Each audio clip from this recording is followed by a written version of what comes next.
Ya, selamat siang untuk kita semuanya. Jadi di sini Ibu akan menjelaskan tentang kelarutan dan hasil kali kelarutan. Ya, jadi waktu di sekolah, ya sudah Ibu kasih materinya pada classroom, ya, yaitu yang terdapat pada classroom gabungan. Jadi di sini akan Ibu jelaskan tentang kelarutan dan hasil kali kelarutan dengan lebih rincinya, ya. Yang pertama kita lihat itu adalah tentang apa itu definisi dari kelarutan dan hasil kali kelarutan.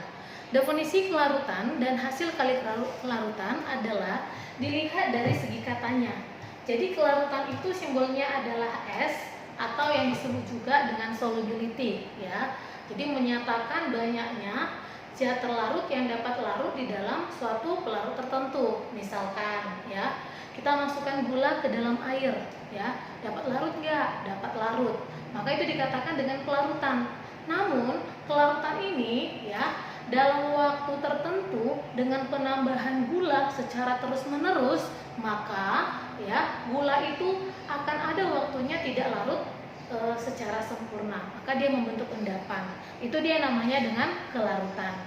Jadi kelarutan ini supaya dia tadi susah, ya, untuk larut karena jumlah zat larutnya lebih banyak, maka kita tambahkan air ke dalam larutan gula tersebut, ya. Jadi dia dapat larut kembali, begitu. Jadi kelarutan ini sebenarnya hampir sama prinsipnya dengan yang namanya konsentrasi. Kenapa kita katakan bahwa kelarutan ini hampir sama dengan konsentrasi? Karena dari segi satuannya, bahwa kelarutan itu atau S itu dapat dinyatakan mol per volume dalam satuan liter. Ingat bahwa mol itu adalah gram per mr dikalikan dengan 1000 per mililiter. Sehingga dari rumusan kelarutan ini dapat dikatakan kelarutan itu dengan konsentrasi. Itu yang pertama. Sedangkan yang kedua yang kita lihat adalah hasil kali kelarutan, di mana disimbolkan dengan KSP. Hasil kali berarti ada perkalian antara siapa? Kelarutan. Ingat, ya, kalau misalkan larutan garam kita masukkan ke dalam air, kalau ditanya di dalam larutan tersebut apa yang kita jumpai, ya, maka jawabannya adalah air. Itu yang pertama. Yang kedua, NaCl, garamnya nggak ada lagi. Kenapa? Karena NaCl-nya sudah terlarut di dalam larutannya membentuk ion-ionnya. Maka selain air, di dalam larutan garam tersebut yang kita temukan adalah ion-ionnya, yaitu ion Na positif ditambah Cl negatif. Sehingga ini pun begitu. Hasil kali kelarutan atau dia KSP ini tadi, maka adalah hasil kali kelarutan dari ion-ionnya. Maka kalau kita ambil sebuah contohnya, ya, misalkan kita ambil sebuah contohnya AXBY menjadi X A Y positif ditambah Y B X negatif. Ingat ya, ini reaksi ionisasi untuk senyawa yang sudah dipelajari pada semester pertama atau waktu di kelas 1. Maka diambil kesimpulan, rumus KSP-nya adalah konsentrasi A Y positif pangkat X. Dari mana X-nya? Dari koefisiennya. Dikalikan dengan konsentrasi B X negatif dipangkatkan Y. Dari mana Y-nya? Itu adalah dari koefisiennya. Itu dia, ya. Jadi Ibu rasa tidak terlalu sulit. Jadi kalau misalkan kita ambil sebuah contohnya, ya, misalkan kita ambil sebuah contohnya untuk menentukan hasil kali kelarutannya, yaitu kita ambil senyawanya yang sederhana saja, ya. Kita ambil contohnya adalah Na2SO4.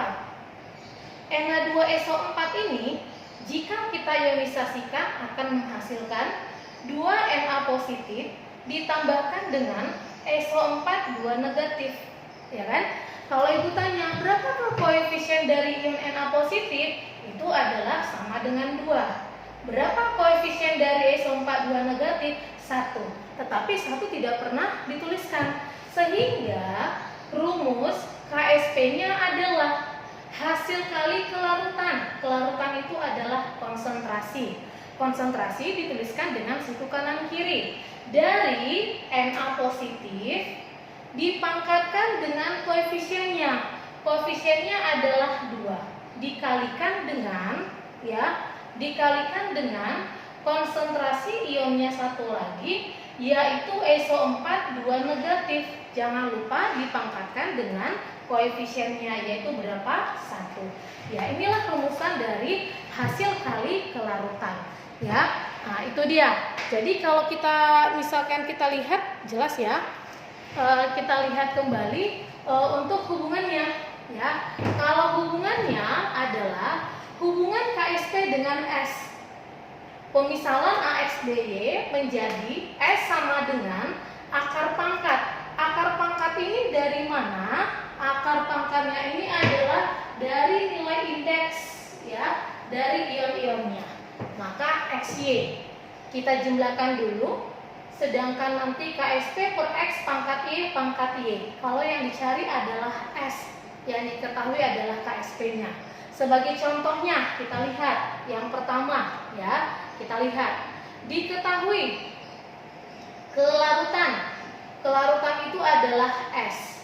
S siapa yang diketahui adalah Ba3PO4 2 kali. Ini sama dengan X dalam satuan mol per volume. Sudah? Kemudian yang ditanya, tentukanlah hasil kali. Berarti kalau hasil kali itu menyatakan apa? KSP dari Da3PO4 2 kali. Berarti kalau mau dicari KSP, ingat KSP itu adalah hasil kali kelarutan. Berarti yang kita kalikan itu adalah ion-ionnya. Maka untuk mencari KSP harus kita ionisasikan terlebih dahulu. Ba3PO4 2 kali ini akan menjadi 3 Ba2 positif ditambah 2 PO4 3 negatif. Kalau sudah, berarti kita buat konsentrasinya berdasarkan yang diketahui. Yang diketahui kelarutan Ba3PO4 2 kali sama dengan X. Buat di sini adalah X. Mencari konsentrasinya ini dengan cara perbandingan koefisiennya. Maka X berlaku untuk 1, kalau 3 berarti 3X, kalau 2 berarti 2X. Kalau sudah, tinggal kita masukkan rumus KSP-nya. Berarti KSP sama dengan konsentrasi Ba3 positif. Sudah? Jangan lupa dipangkatkan koefisiennya. Ini akan dikalikan dengan PO4 3 negatif dipangkatkan dengan koefisiennya adalah 2. Berarti sama-sama kita substitusi. Ba3 positifnya berapa? 3X. Koefisiennya berapa? 3. PO4 3 negatifnya berapa X? 2X. Koefisiennya berapa? 2. Berarti dari sini 3 pangkat 3 adalah 27X pangkat 3. 2X pangkat 2 adalah 4X pangkat 2. Tinggal kita selesaikan. Berarti didapat, ya, hasil terakhirnya adalah 108S pangkat 5. Itu dia. Jadi yang pertama sekali untuk menentukan yang namanya KSP harus kita ionisasikan terlebih dahulu. Ya, itu adalah cara mencari KSP-nya ya. Jadi kalau mencari KSP harus kita ionisasikan terlebih dahulu ya supaya dapat ion-ionnya. Sekarang kita lihat contoh yang kedua. Contoh yang kedua dikatakan adalah kelarutan ya. Kelarutan ini tadi disimbolkan dengan apa? S. Berarti S dari PBI2 itu sama dengan 1,5 kali 10 pangkat minus 3. Begitu. Sedangkan yang ditanyakan adalah hasil kali. Berarti hasil kali dari PBI2. Hasil kali itu tadi menyatakan apa? KSP. Tadi langkah yang pertama kalau mencari KSP yang kita lakukan adalah apa? Mengionisasikan senyawa yang mau dicari. Kita ionisasikan. Berarti PBI2 akan menjadi Pb 2 positif ditambah 2I negatif. Kalau sudah, kita masukkan sesuai dengan yang diketahui. Yang diketahuinya dia adalah S dari PBI 2. Mana PBI 2? Ini. Maka di sini kita buat, yaitu nilainya 1,5 kali 10 pangkat minus 3. Sudah? Sekarang kan mau dicari yang di sebelahnya, maka tetap menggunakan perbandingan koefisien. 1,5 kali 10 pangkat minus 3 ini untuk 1. Berarti kalau 1 juga berapa? 1,5 kali 10 pangkat minus 3. Kalau 2 berarti 3 kali 10 pangkat minus 3 molar. Sudah? Kalau sudah, tinggal kita masukkan rumusnya. Bahwa rumus mencari KSP PbI2 ini sama dengan konsentrasi Pb2 positif dikalikan dengan I negatif pangkat 2. Ya, sudah tahu ya kenapa pangkat 1? Karena koefisiennya 1. Kenapa dipangkatkan 2? Karena koefisiennya adalah 2. Kemudian kita substitusikan. Berarti ini sama dengan 1,5 kali 10 pangkat minus 3 kali 3 kali 10 pangkat minus 3 kuadrat. Sama dengan, ya, itulah menyatakan KSP dari PbI2. Kita hitung. 3 kali 3 adalah 9, ya. Sedangkan 9, ya. Sedangkan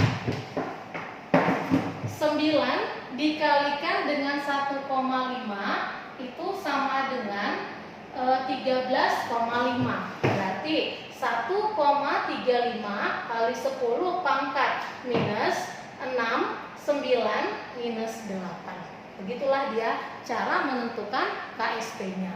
Kita lihat soal yang ketiga, ya. Ini masih soal-soal mendasar tentang kelarutan dan hasil kali kelarutan.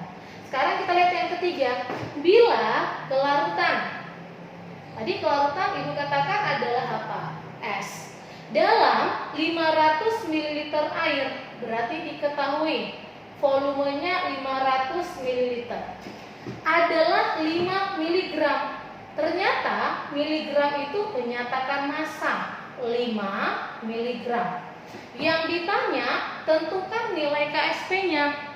Berarti supaya dapat nilai KSP-nya, langkah pertama kita ionisasikan dulu senyawanya. Berarti CaCO3 akan menjadi Ca2 positif ditambah CO3 2 negatif. Kemudian kan harus kita masukkan S-nya. Sedangkan S-nya yang diketahui itu masih volume dengan apa? Massa. Berarti harus kita ubah dulu, Dek. Berarti S sama dengan, ingat rumus di awal, mencari S itu hanya ada 2. Kalau tidak mol, berarti dia adalah massa. S sama dengan, berarti ini gram per ml dikalikan dengan 1000 per mililiter dari larutannya. Berarti gram, miligram, 5 kali 10 pangkat minus 3. Sedangkan ml-nya 100 dikalikan dengan 1000. Volumenya adalah 500. Ya, kita selesaikan. Jadi berapa? Ini kemari 2. 2 kali 5, 10. Sisa kemari minus 2. Berarti 10 pangkat minus 4 apa? Molar. S-nya ini, S ketunya siapa? CaCO3 yang diketahui. Berarti di sini 10 pangkat minus 4 molar. Begitu. Maka mencari ini sama caranya. Tinggal kita lihat perbandingan koefisiennya. Karena semuanya 1, berarti ini 10 pangkat minus 4, 10 pangkat minus 4. Kalau sudah, tinggal masukkan ke rumus KSP-nya. Maka KSP sama dengan konsentrasi Ca2 positif dikalikan dengan CO3 2 negatif. Masing-masing pangkat berapa? 1. Berarti nilai KSP-nya sama dengan ya. Ini adalah 10 pangkat minus 4. Ya, agak kejepit ya. Dikalikan dengan 10 pangkat minus 4. Berarti KSP-nya sama dengan 10 pangkat minus 8. Berarti masih mudah ya untuk menghitung kelarutan dan hasil kali kelarutan. Kita lihat soal yang keempat ya, apa yang berbeda dibandingkan soal yang pertama, kedua, dan yang ketiga. Kita lihat nomor 4, KSP-nya diketahui ya, tetapi yang ditanya kelarutan. Kelarutan itu adalah S, tetapi dalam satuan apa? Gram. Berarti kesimpulan yang dicari itu adalah apa? Massa. Berarti massa ini akan diperoleh dari mana? Dari S. S didapat dari mana? Dari KSP. Bagaimana mencari S dari KSP? Kan begitu. Kalau mencari S dari KSP, maka kita gunakan hubungan KSP dengan S biar lebih cepat. Dengan cara begini, MgOH 2 kali. Langsung tentukan aja deh X dengan Y-nya. X-nya indeks Mg-nya 1, Y-nya 2. Berarti S dari MgOH 2 kali sama dengan 1 pangkat 2 akar dari KSP per ya indeksnya masing-masing. Berarti ini sama dengan akar pangkat berapa? 3. Dari siapa? Lihat 5 ya kali 10 pangkat minus 12 per 4. Berarti ini sama dengan ya, ini sama dengan, berarti kalau kita hitung hasilnya menjadi berapa? Ya, hasilnya menjadi, ingat kembali 5 bagi 4 itu adalah 1,25. Berarti 125 kali 10 pangkat minus 14 lah kita buat. Samanya ya. Sama dengan akar pangkat 3125 itu sama dengan 5. Ya, dikalikan 10 pangkat ya, dipangkatkan dengan ya ampun ya berapa ini jadinya kita buat ya, supaya lebih gampang perhitungannya kita kembalikan. Berarti akar pangkat dari ya hasilnya akan menjadi ya 0,5 kali 10 pangkat minus 4. Dengan kata lain 5 kali 10 pangkat minus 5 molar. Sudah, ini masih S. Milih siapa? MgOH 2 kali. Sedangkan yang dicari itu adalah apa? Massa. Maka massa itu akan didapat dari mana? S itu sendiri. Berarti S sama dengan gram per mr dikalikan dengan 1000 per mililiter larutannya. Kita masukkan 5 kali 10 pangkat minus 5 sama dengan gram per MgOH 2 kali 58 dikalikan dengan 1000 ya, dibagikan volumenya adalah 100. Ini kita matikan, berarti 58 kali 5 itu sama dengan 290 ya. Berarti kalau 290 berarti ini sama dengan 2,9 kali 10 pangkat minus 3 gram. Jadi diambil kesimpulan. Yang pertama, kalau mencari kelarutan, maka ya langsung gunakan XY. Tetapi kalau kita mau mencari KSP, maka harus kita ionisasikan. Baru masukkan SS-nya. Itu letak perbedaan pengerjaan untuk kelarutan dan hasil kali kelarutan.